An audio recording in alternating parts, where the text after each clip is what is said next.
Hi, നമസ്കാരം. ഏവർക്കും സ്വാഗതം.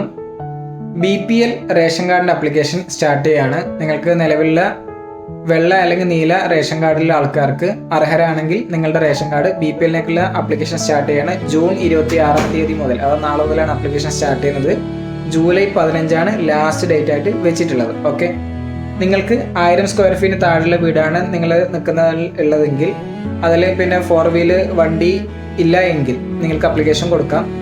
പഞ്ചായത്തിൽ നിന്ന് BPL സർട്ടിഫിക്കറ്റ് കിട്ടണം. അതോടൊപ്പം തന്നെ വീടിൻ്റെ സ്ക്വയർ ഫീറ്റ് സർട്ടിഫിക്കറ്റ് കിട്ടണം.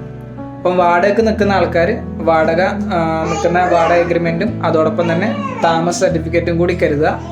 അതോടൊപ്പം തന്നെ മറ്റ് ആനുകൂല്യങ്ങൾ എന്തെങ്കിലും ഉണ്ടെങ്കിൽ, മീൻസ് പഞ്ചായത്തിന് BPL സർട്ടിഫിക്കറ്റും വാങ്ങണം. ഓക്കെ, അപ്പം വീടുള്ള ആൾക്കാർ വീടിൻ്റെ സ്ക്വയർ ഫീറ്റ് സർട്ടിഫിക്കറ്റ്, വീടില്ലാത്ത ആൾക്കാർ വാടകയ്ക്ക് നിൽക്കുന്ന ആൾക്കാരാണെങ്കിൽ താമസ സർട്ടിഫിക്കറ്റും പഞ്ചായത്തിലെ BPL സർട്ടിഫിക്കറ്റും, ഇത് രണ്ടുമാണ് മെയിനായിട്ടുള്ള ഡോക്യുമെൻ്റായിട്ട് വേണ്ടത്.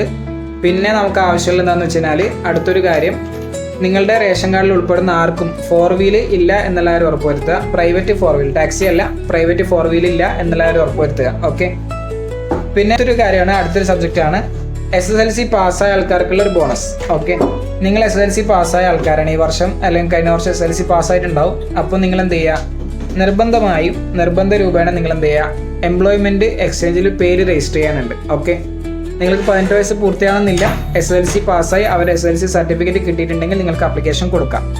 ആവശ്യമായ ഡോക്യുമെൻറ്റുകൾ ആധാർ കാർഡ്, ഒരു ഫോട്ടോ, പിന്നെ അതോടൊപ്പം തന്നെ നിങ്ങളുടെ SSLC സർട്ടിഫിക്കറ്റ്, ഇത്രയും കാര്യങ്ങളാണ് അക്ഷയയിലേക്ക് കൊണ്ടുവരുന്നത്. ഇനി +2 പാസ്സായുള്ള ആൾക്കാരെ +2 സർട്ടിഫിക്കറ്റും കൂടി എത്തിക്കുക. പിന്നെ വേറെ എന്തെങ്കിലും കമ്പ്യൂട്ടർ കോഴ്സുകൾ എന്തെങ്കിലും ഉണ്ടെങ്കിൽ അതിൻ്റെ സർട്ടിഫിക്കറ്റുകൾ എടുത്തിട്ട് വേണം അക്ഷയയിലേക്ക് വരാൻ. ഓക്കെ, അതൊക്കെ വെച്ച് നമ്മൾ ആപ്ലിക്കേഷൻ കൊടുക്കും.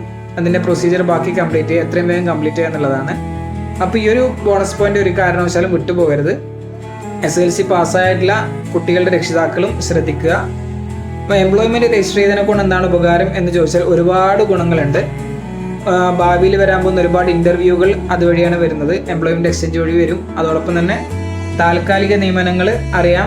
PSC കഴിഞ്ഞാൽ അടുത്തൊരു ജോബ് എക്സ്ചേഞ്ച് എന്ന് പറയുന്നത് എംപ്ലോയ്മെൻറ്റ് എക്സ്ചേഞ്ച് തന്നെയാണ്. അതുകൊണ്ടാണ് അതിന് അങ്ങനത്തെ ഒരു പേര് വന്നിട്ടുള്ളത്. അക്കാര്യം ആരും വിട്ടുപോകാതിരിക്കുക. അപ്പോൾ നമുക്കൊന്ന് കൃത്യമായിട്ടൊന്ന് പറയാം.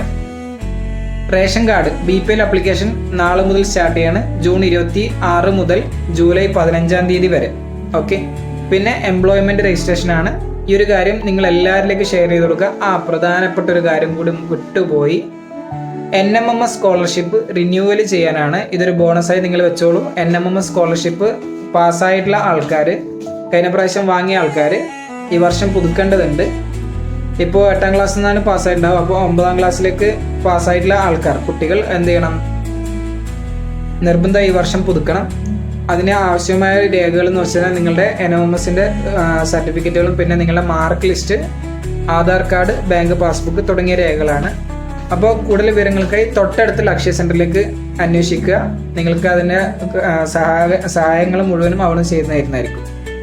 ഓക്കെ, നിങ്ങളുടെ ആപ്ലിക്കേഷൻ റിന്യൂവൽ ചെയ്യാനും അതോടൊപ്പം തന്നെ നിങ്ങളുടെ റേഷൻ കാർഡ് BPL ആക്കാനും പിന്നെ എംപ്ലോയ്മെൻറ്റ് രജിസ്ട്രേഷൻ ചെയ്യാനും നിങ്ങളെ അക്ഷയ സെൻറ്ററുകാർ മുഴുവനായിട്ട് നിങ്ങളെ സഹായിക്കുന്നതാണ്.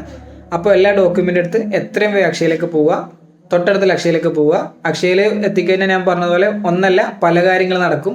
വേറെ എന്തെങ്കിലും കാര്യങ്ങളുണ്ടെങ്കിൽ അതും കൂടി ഒന്ന് കമൻറ്റ് ചെയ്യുക, ഞാൻ അറിയിക്കുന്നതായിരിക്കും. ഓക്കെ, അപ്പോൾ വീണ്ടും കാണാം. All the best.